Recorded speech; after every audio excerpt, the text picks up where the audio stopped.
Hello everyone, I am Sanjeev Kadian and in this video we are going to learn how to find out the exact noun that is used in the sentence. And in this process we will feel some difficulty in the process. So first of all, in this short video I will tell you what the difference between pain and pains. Pain and pains में difference क्या है my dear? अगर कहा जाए तो pen means दर्द होगा. Yes, pen means दर्द होता है और पेन्स मीन्स होता है एफर्ट्स. अगर मैं आपको शॉर्टकट में समझाऊं तो पेन मीन्स दर्द होगा और पेन्स कहता है डियर एफर्ट्स, प्रयास. लेकिन रियलिटी क्या है माय डियर? तो ये पेन और पेन्स का डिफरेंस नहीं है, डिफरेंस है फ्रेजेस का. Yes my dear, first of all you have to feel the difference between pain and pains in the phrases. I will show you what are the phrases that will show you pain and pains. चलिए देखिएगा.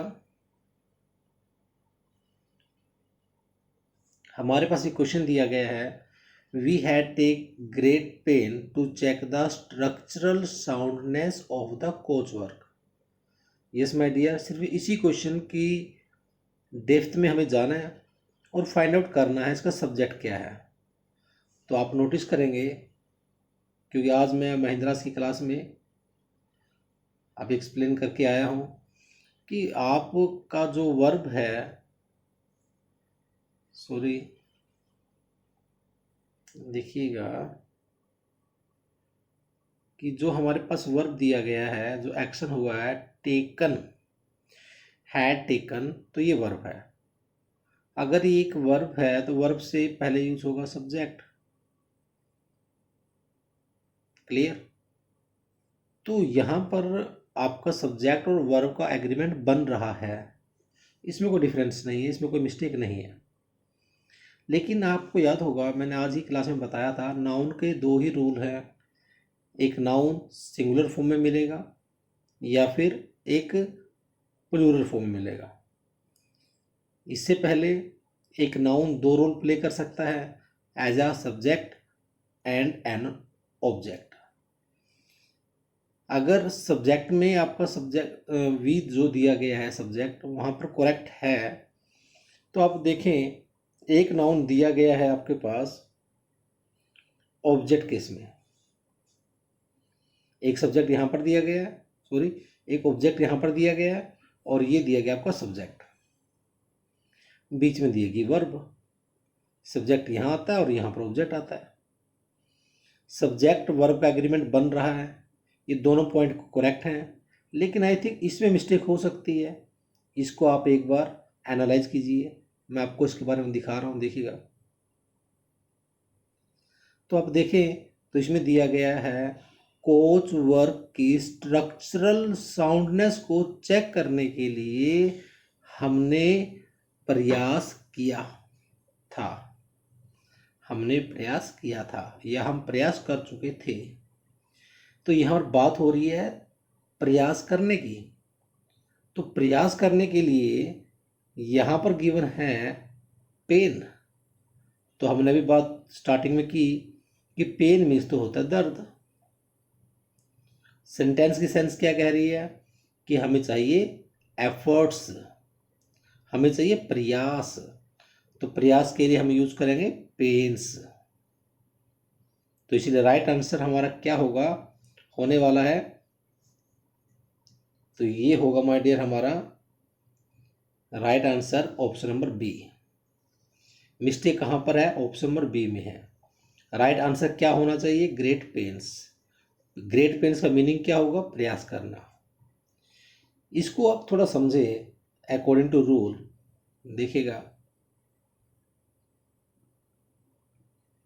देखिए first sentence क्या कह रहा है, the greatest difficulty lies in treating patients with chronic pain. जो बड़ी difficulty है वो बड़ी डिफिकल्टी पेशेंट्स को ट्रीट करने में है। किस पेशेंट को? जिसको विद क्रोनिक पेन है, यानी कि बहुत पुराने दर्द वाले मरीज को ट्रीट करने में बड़ी डिफिकल्टी होती है। तो आपने नोटिस किया यहाँ पर जो वर्ड दिया पेन, तो ये पेन दर्द है और ये करेक्ट है। लेकिन आप नोटिस करें सेकंड सेंटेंस में, I had to stop running when I started getting pains in my feet. तो यहाँ पर क्या दिया गया? When I started getting pains in my feet, यानी कि मुझे क्या होना शुरू हो गया? दर्द।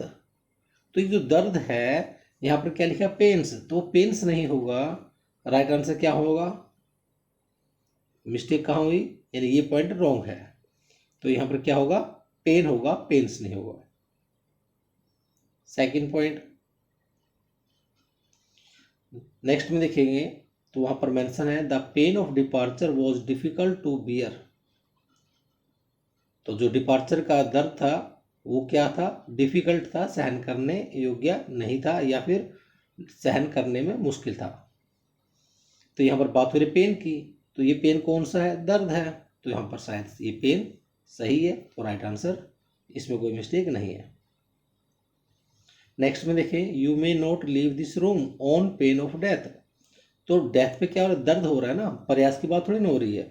तो उस केस में पेन करेक्ट है, यहाँ पर पेन करेक्ट होगा। चलिए नेक्स्ट स्लाइड में देखते हैं कुछ रूल्स। तो यहाँ पर दिया गया है, be at pains to do something. अगर आप लिखते हैं एट पेन्स तो इसका मीनिंग है आप कुछ करते हैं, यानी कि आप प्रयास करते हैं। दूसरा से वही दिया है, to put a lot of effort into doing something correctly, यानी किसी काम को करने में प्रयास करना। Like she was at great pains to stress the advantages of the new system, यानी उसको बहुत दर्द हुआ, दर्द नहीं हुआ। इट मीन्स ग्रेट पेन्स का मीनिंग क्या हो दिया गया है? आप यहाँ पर देखें ना, यहाँ पर क्या लिखा हुआ है? बी एट पेन्स, तो इसका मतलब है एफर्ट्स करना, प्रयास करना। तो एट ग्रेट पेन्स का मीनिंग क्या हुआ? प्रयास किए। उसने प्रयास किए नए सिस्टम के फायदे उठाने पर स्ट्रेस डालने के लिए प्रयास किए। She was at great pains to stress the advantages of the new system. उसने नए सिस्टम के एडवांटेजेस को स्ट्रेस करने में, फोकस करने में प्रयास किए। तो यहाँ पर पेन्स राइट है। तो बात पेन्स की नहीं हो रही माय डियर, यहाँ पर आप बात कर रहे हैं फ्रेज की। तो ये बी एट पेन्स फ्रेज है, सिर्फ पेन्स की बात नहीं हो रही है, तो ये फ्रेज होगा। तो ग्रेट पेन्स और before this eight great pens, तो जब भी एट ग्रेट मिलेगा तो हमेशा बाद में पेन्स होगा।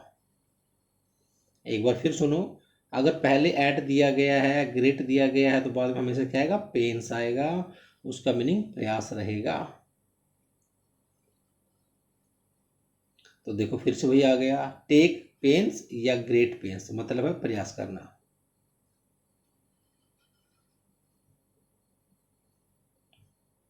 Like go to great pains, इसका मीनिंग भी क्या हुआ? वही कुछ करना,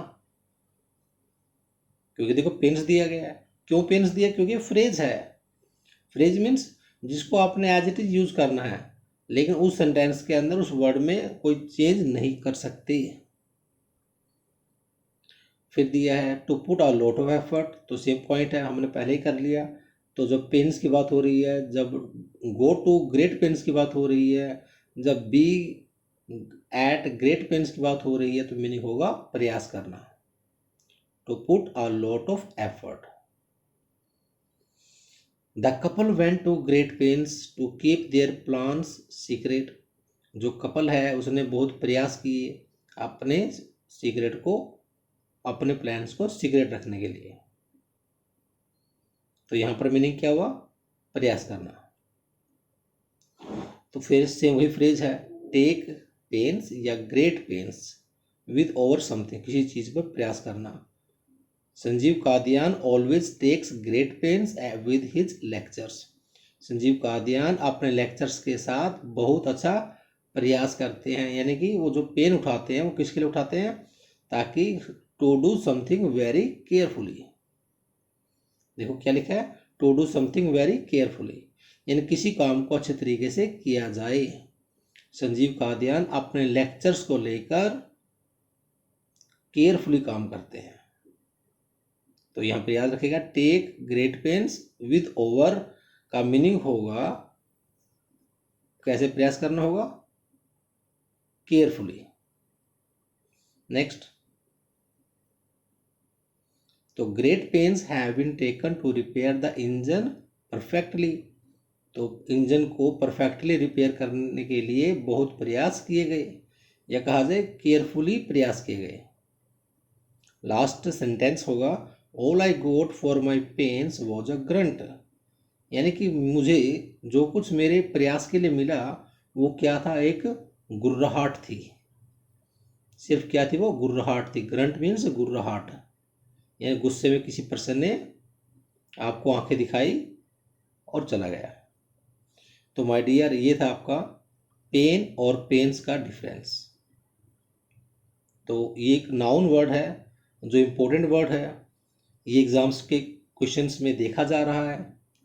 तो हम मोस्टली वही क्वेश्चन डिस्कस करते हैं जो आपके बैंकिंग के एग्ज़ाम के लिए मोस्ट इम्पोर्टेंट हो, क्योंकि my dear millions of words हैं नाउन्स के जिसको आप याद नहीं कर सकते हैं। तो माय डियर, ये वीडियो मैं रात को 11 बजे बना रहा हूँ, तो प्लीज़ समझिए सर के एफर्ट्स को भी, कि अपने बच्चों को, अपने स्टूडेंट्स को क्या समझाने की, सिखाने की कोशिश की जा रही है। और वीडियो को लाइक करें, शेयर करें और सब्सक्राइब करें। Good night.